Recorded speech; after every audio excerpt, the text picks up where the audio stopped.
Hello. I am Robert Ogilvie, Executive EQ Coach, and you are watching the Leadership Lunchtime live stream.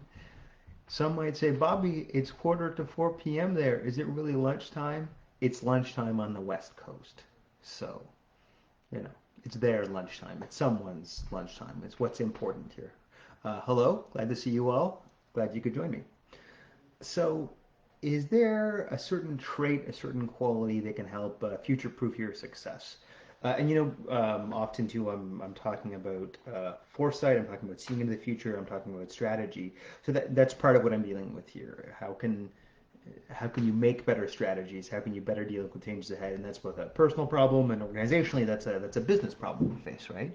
Um, so I'll tell you first before we go into what does work. I'll tell you what doesn't work. So let me ask you this: how good is a very long time span plan? So when you hear a 5 year strategic plan, how useful is a strategic plan?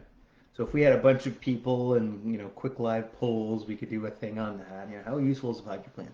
I'm just going to cut right to the chase here because we don't have a huge swath of people, and also there's a bit of a lag, so I'd be waiting and pinging people back and forth. But the answer is not very useful. This is a perfect reminder, and I think the military was the first to figure this out. The process of planning, super valuable. The actual plans that it outputs, not so valuable. Plans don't survive first contact with the enemy, right? Which is to say, in a changing situation, in a complex situation, you need to keep adapting. That's part of your livelihood. Thinking that you planned it a year ago or 5 years ago or a decade ago, so that's the way it somehow has to be. It's like, no, no, actual reality, actual environment, actual barriers and challenges, and the actual way the system is operating says otherwise, right? And that's why there's not a lot of utility to this headstrong. But I want it to be this way, So what? That's not what it is. So that relates to the question. Okay, so what does work? What can actually help future-proof your success? So it's flexibility. And particularly actually what I'm going to talk about today is psychological flexibility. So this is a trait you may not have heard. There are some researchers digging into this more and more. One of them particularly I'll mention is Todd Kashdan. But the reason why this is useful is that because it does actually long-term over time seem to get better behavioral results, right? And so when we're dealing with flexibility, there's both a strong behavioral component of how you're acting and adapting, but there's also a bit of a mindset and perspective side to it, right? So let me try to boil some of these pieces down. If you quickly look at, high-level way to describe some of these facets of flexibility, of psychological flexibility, what we're dealing with is that you can recognize patterns and adapt your behavior appropriately, right?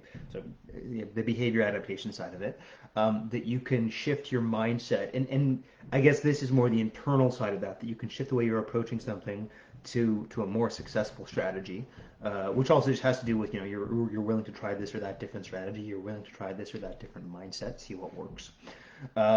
I really like this part. It's part of it is around how well you can balance multiple domains of your life. So as an EQ coach, that's fantastic because yes, I want you to think more effectively and do great, impactful things, but I also want you to be healthy. I want you to have a sense of meaning and purpose, and a bunch of other things. I want you to have healthy relationships around you, and these all need to come together, right? And that itself takes a certain honoring and focus. That it's like there's a lot of pieces of my life, the degree to which I can balance all of them is itself a factor, right? And that takes a certain contextual big-mindedness to conceive of yourself, to experience yourself in that way, right? You have to have a lot of data points floating in your mind to consider that, right? And then the last one, and this is interesting because it's kind of about adaptation, but part of it is, I would say, more in terms of where your motivation is coming from. So the way they describe it is in terms of being open to and when appropriate, then committing to behaviors which vibe, which resonate with your deep-seated beliefs. Okay, so what's that about? That's about motivation, right? So then the question is, what do I believe in?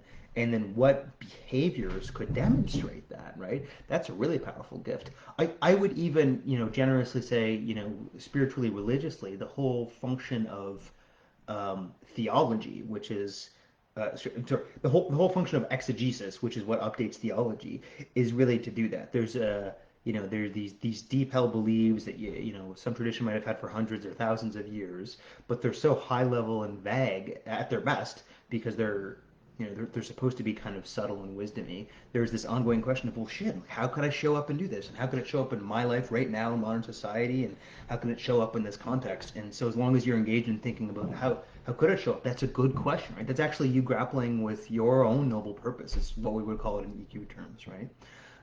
And that's fantastic. This is also kind of tapping into motivation. We know that much of the processing we do throughout the day, and rightly so, is the fast process thinking, right? It's a quicker way of making decisions. It relates more to motivated reasoning, right? These are quick heuristic decisions, and it's efficient. If we couldn't do that, we couldn't emotionally process. Seriously, there are studies and there are case studies where people get emotional parts of their brain damaged, and they seem to be able to think logically until you get them to try to make a decision, and they're so emotionally uncommitted to anything that they can't even make decisions. So yeah, and we need heuristics. We need heuristics to make decisions. Utterly critical. Okay, so psychological flexibility. So I'm just going to underscore this. How does it actually help future-proof things? Um, so I'm going to focus on this shifting mindset side of things.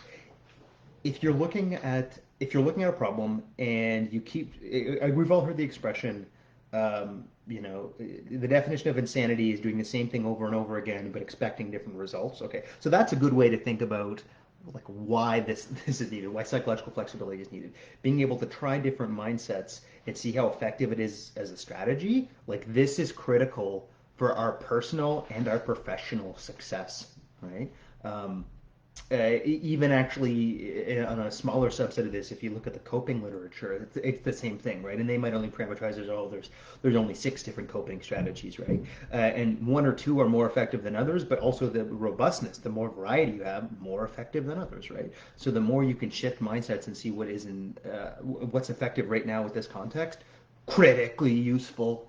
Um, Implicit in that is that you can, if we want to word this very strongly, we could say spot biases, but really it's just a metacognitive thing of being aware of how effective is this working? How effective is this way that I'm approaching this problem, right? That's actually, in EQ terms, I would put that in the pattern recognition end of things. It has to do with you being aware of your own processes enough that you can adapt, right? That you can then, I guess, and then the adaptation part is another side of where you're drawing a win from that, right?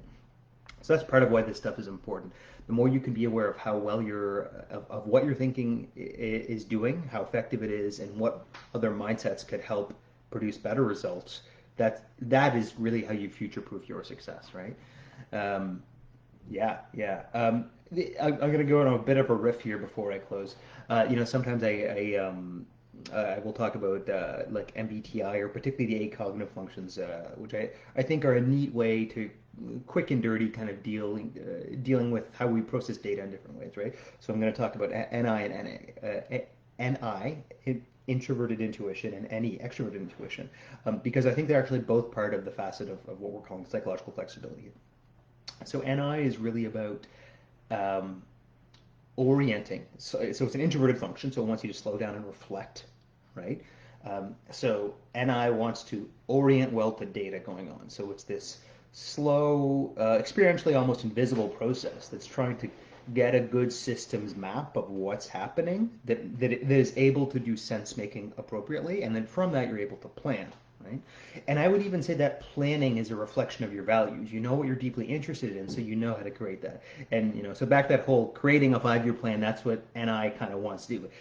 The good part of the sense making, the bad part is this is a 5-year plan, and please, please, please, I hope this is the plan that happens, please, please, please. And then extroverted intuition it's extroverted, it's warm and active, it's a hot cognition.